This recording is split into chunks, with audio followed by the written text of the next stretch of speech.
छतरपुर के बागेश्वर धाम में दुआ और दवा एक ही स्थान पर मिले, इस भाव को लेकर बागेश्वर धाम पीठाधीश्वर पंडित धीरेन्द्र कृष्ण शास्त्री ने बालाजी के मंदिर निर्माण को रोककर सिद्धपीठ बागेश्वर धाम में गरीबों की सेवा के लिए कैंसर अस्पताल के निर्माण का विशाल निर्णय लिया है।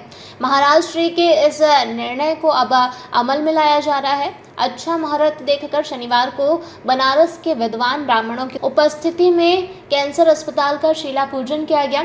महाराष्ट्र ने श्रद्धालुओं से आह्वान किया कि वह अपनी एक एक ईंट लगाकर गरीबों के लिए कैंसर अस्पताल का निर्माण कराए। बनारस से आए आचार्य राजा पांडे, कौशल किशोर शास्त्री एवं उनके अन्य सहयोगी विद्वान ब्राह्मणों ने वैदिक मंत्रोच्चारण के साथ कैंसर अस्पताल का शिला पूजन किया। इस अवसर पर जिन 5 शिलाओं का पूजन किया गया उनके नाम चंदा, भद्रा, जया, रिक्ता और पूर्णा है।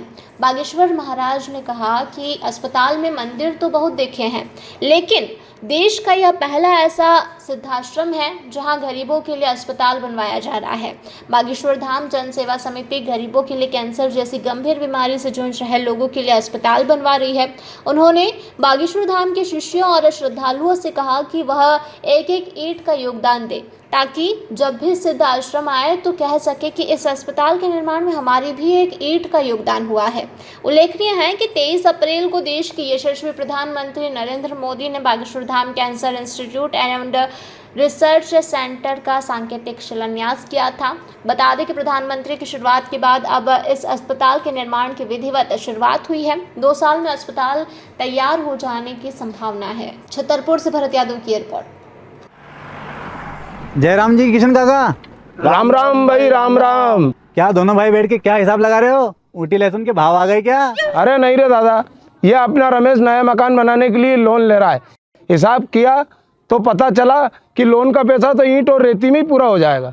और अभी तो सीमेंट लानी है, सलिया लाना है और तो ठेकेदार को भी पैसे देने हैं। मेरे तो कुछ समझ में ही नहीं आ रहा कि कैसे बनेगा मेरा नया मकान। अरे किशन काका, कहाँ इन रेत, सीमेंट और लाल ईंटों के चक्कर में पड़ रहे हो? मेरी बात मानो तो अपने घर को बाबजी एएसी ब्लॉक से बनवाओ।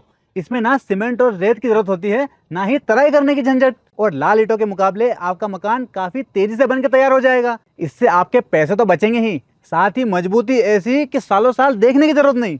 और इससे आप अपना मकान ही नहीं, कुएं और खेत की बाउंड्री वॉल भी बनवा सकते हो, जिससे रोजड़ों की समस्या भी खत्म हो जाएगी। वाह भाई, ये तो कमाल की चीज है। फिर तो मैं अपना घर बाबजी ब्लॉक से ही बनवाऊंगा। और मैं अपने खेत की बाउंड्री वाल। ज्यादा जानकारी के लिए स्क्रीन पर दिए गए नंबर पर अभी कॉल करें। बाबजी एएसी ब्लॉक्स, स्टील से मजबूती।